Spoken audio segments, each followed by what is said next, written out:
Bismillahirrahmanirrahim. Selanjutnya adalah munada, yaitu isim yang disebut setelah huruf nida atau kata panggil dengan terjemah wahai. Penggunaan munada ada dua macam.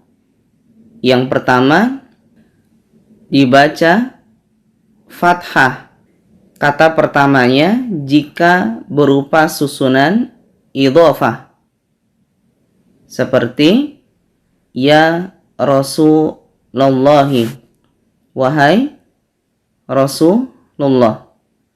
Rasulah di sini fathah, Allahinya kasrah karena idhofah. Ya Abdallahi, wahai Abdullah. Abda di sini fathah, Allahi kasrah karena idhofah. Ya binta Muhammadin, wahai putri Muhammad. Binta fathah, Muhammadin kasrah karena idhofah. Dan ya Abdurrahmani, wahai Abdurrahman.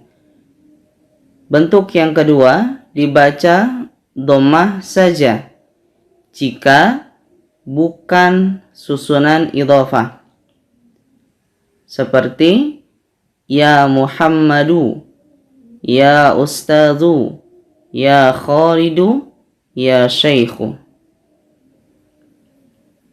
Selanjutnya adalah isim la, dan huruf la di sini bermakna tidak ada. Ia berfungsi meniadakan jenis isim yang disebutkan setelahnya. Dan isim setelahnya dibaca fathah saja atau mabni fathah.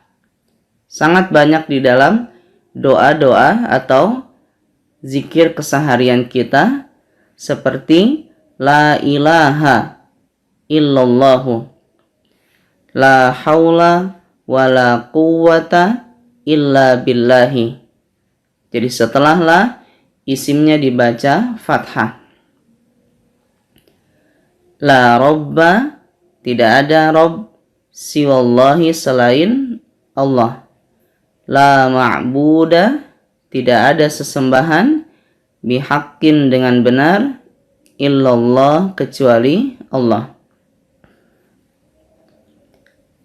Pengecualian, apabila huruf la diawali oleh huruf jarbi, maka isim setelahnya tetap dibaca kasrah.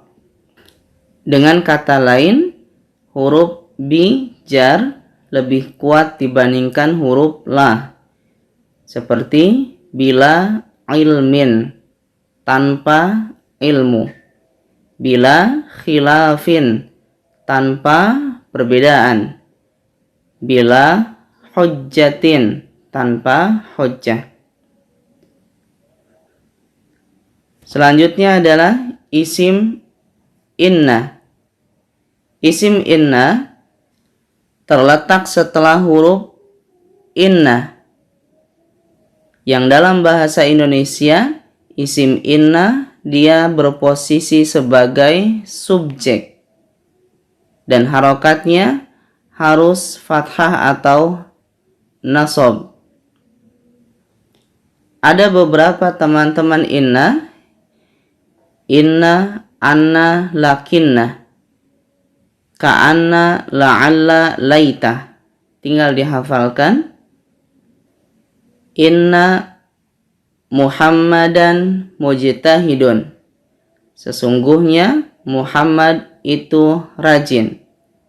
Muhammadan di sini dibaca fathah karena diawali inna. Innallaha rahimun. Sesungguhnya Allah Maha Penyayang. Allah di sini fathah karena diawali inna. Inna Fatimata tabibun. Sesungguhnya Fatimah itu seorang dokter. Fatimata fathah karena inna.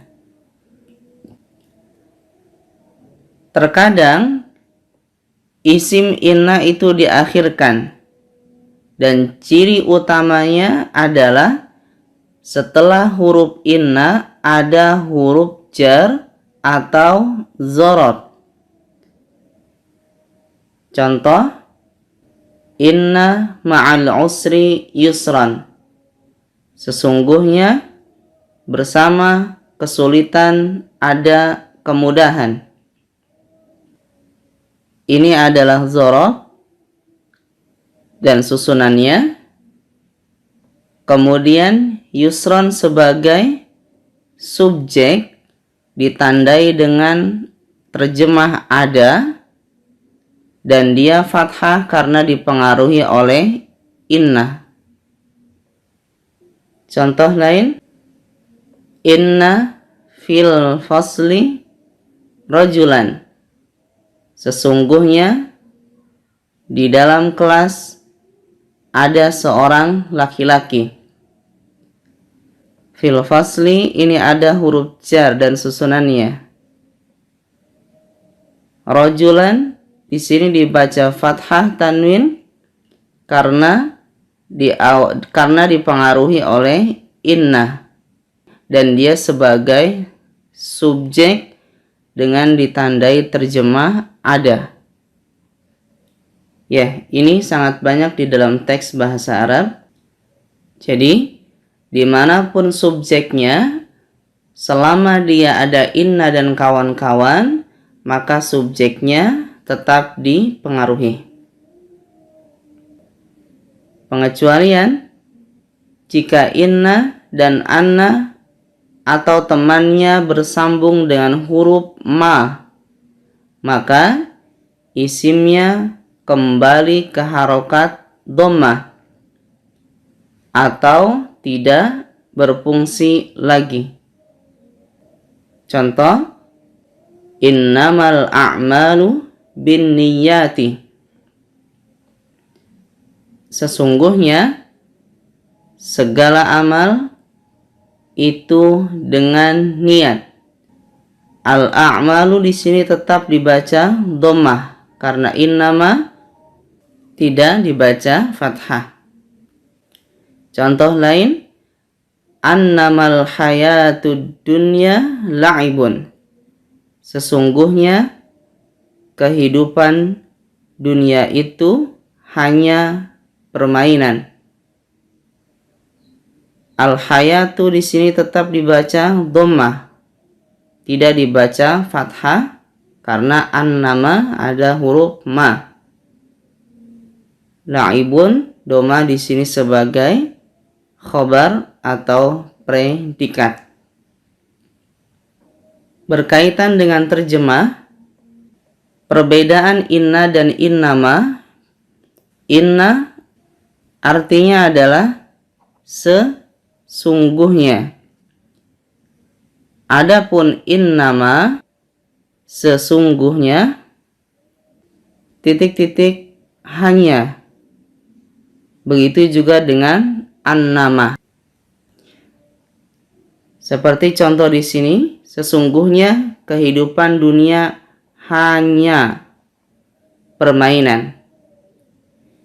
Ya, tapi bisa disesuaikan di dalam terjemah seperti innamal a'malu binniyat. Di sini tidak enak jika ditambahkan kata hanya. Walhamdulillahirabbil alamin.